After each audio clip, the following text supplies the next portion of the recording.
It's vlog time.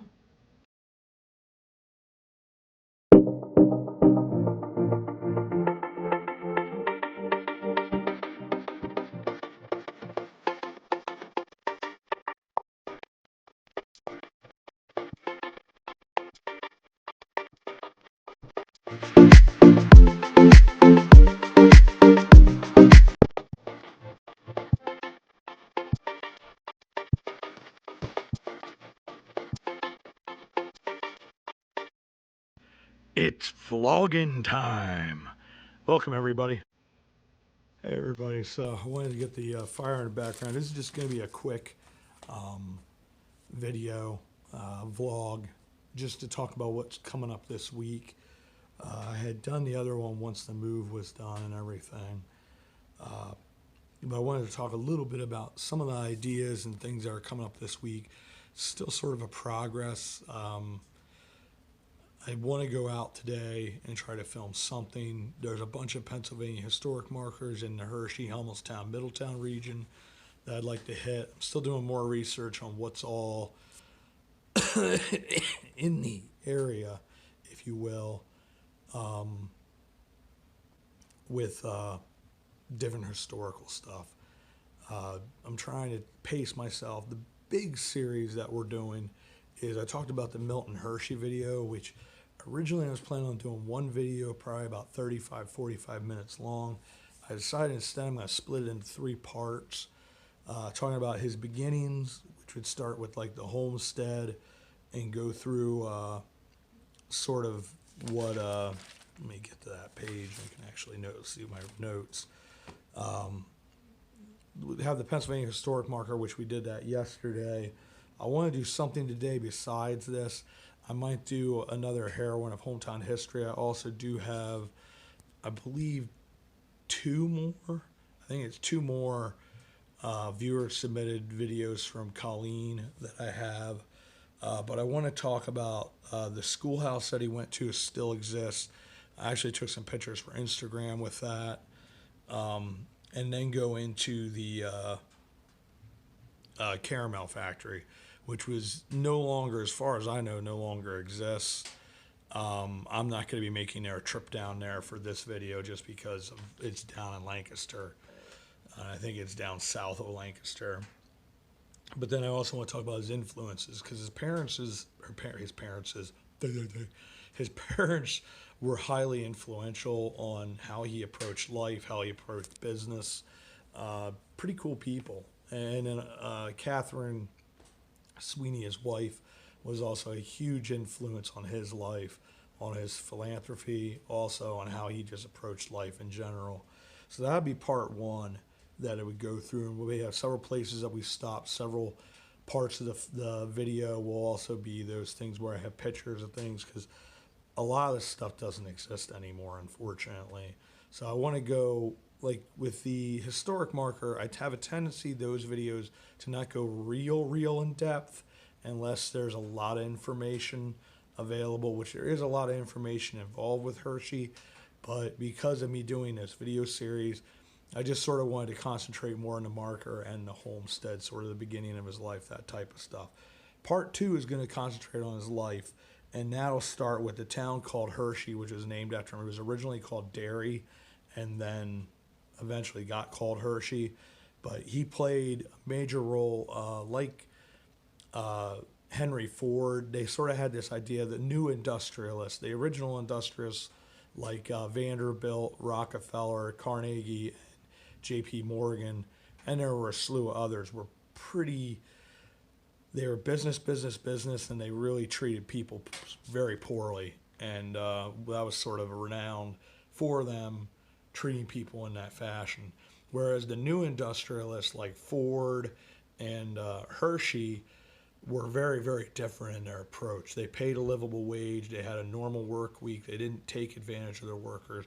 For the vast majority, the most part there were things that still went on that we would semi-frown upon now, or I could say fully frown upon, but it was a changing world and they viewed a happy workforce. And Hershey was very much, with the town of Hershey, he wanted to make a place that his workers wanted to live.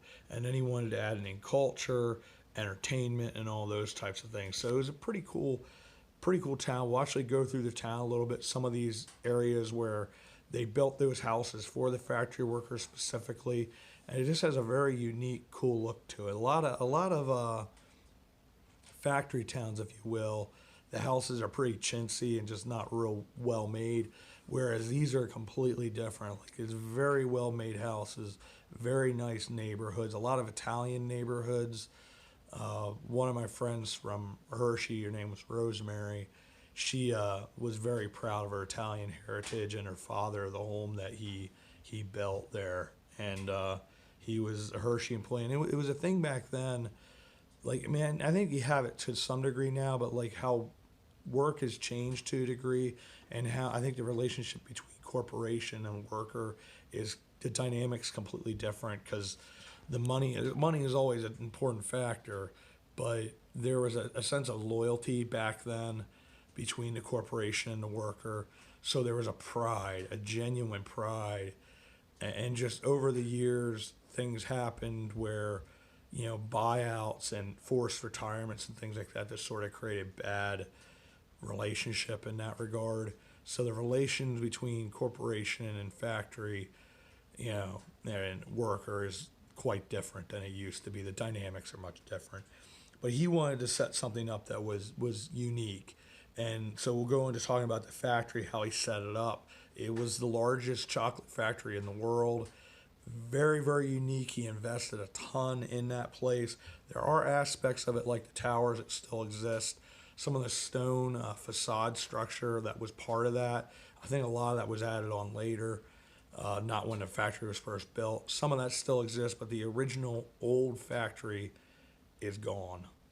They tore it down several years ago. It's like 2014, 2015, something like that. Maybe it was a little later than that, but it was sad because, you know, you always sort of, you took for granted when you worked there, because I worked there for 12 years, is the smell of the chocolate and just seeing that old beast and just what it meant to the town. And when it was torn down, sort of the heart of the town in a way got torn down as well.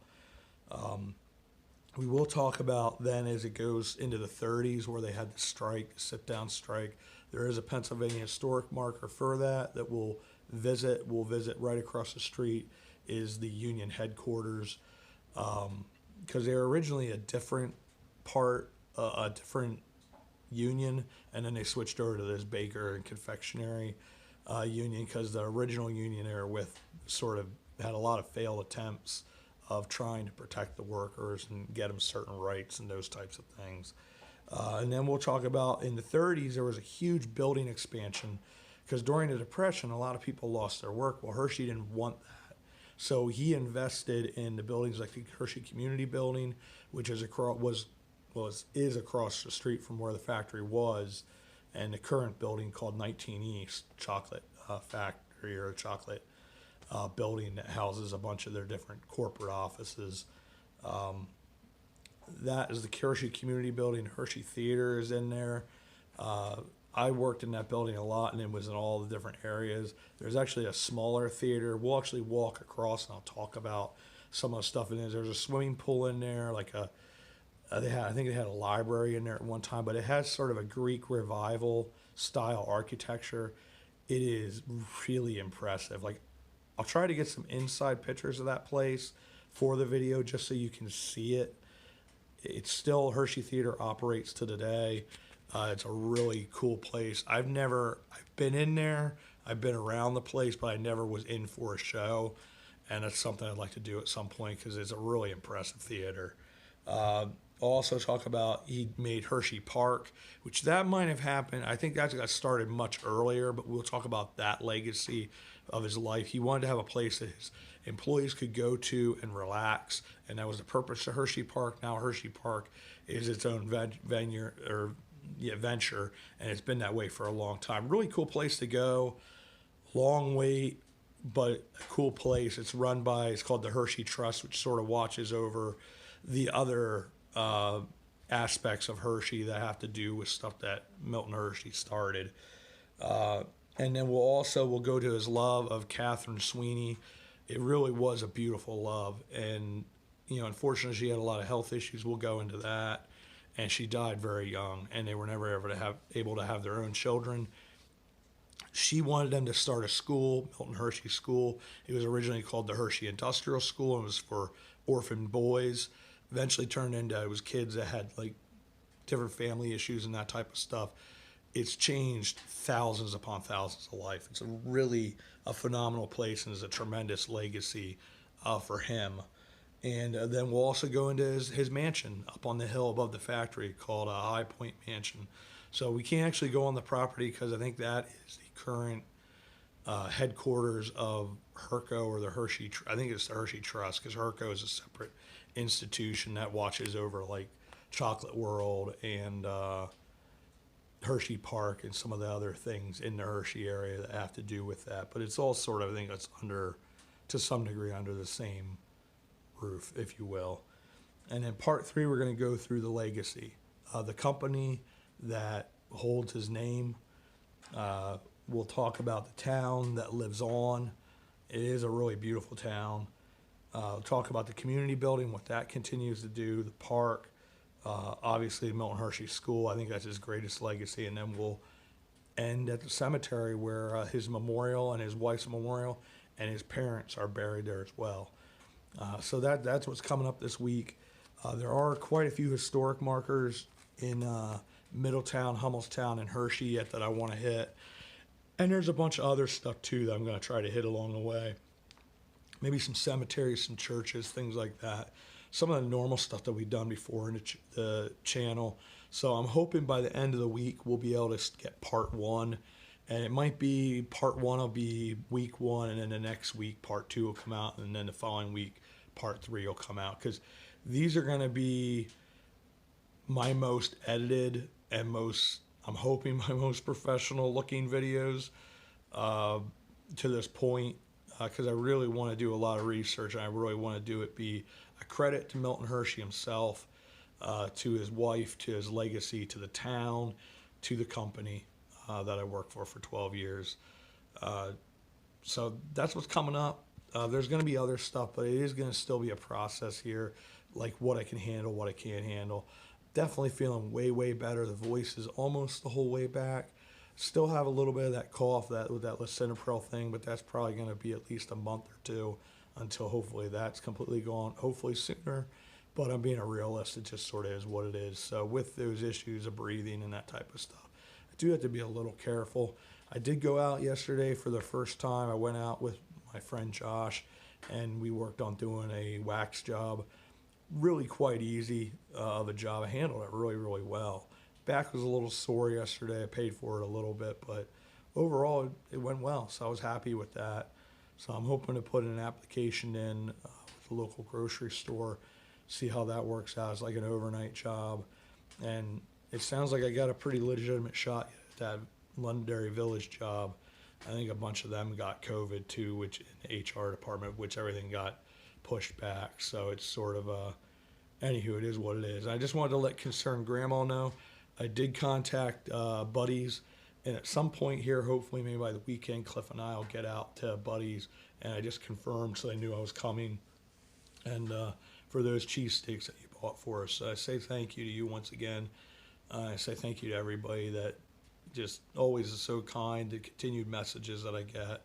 And at some point, as I get a little more organized with everything, there are a couple cards that I got to show yet and say thank you, because it's just everything's sort of, this is over there, that's over there, that's over there, and it's just sort of trying to figure everything out in and of the moment. And it just sort of, the move took a little bit of a toll, like not only the stress, but just physically was a lot to get done in one day. And yeah, so that's where we're at. This is what we got upcoming.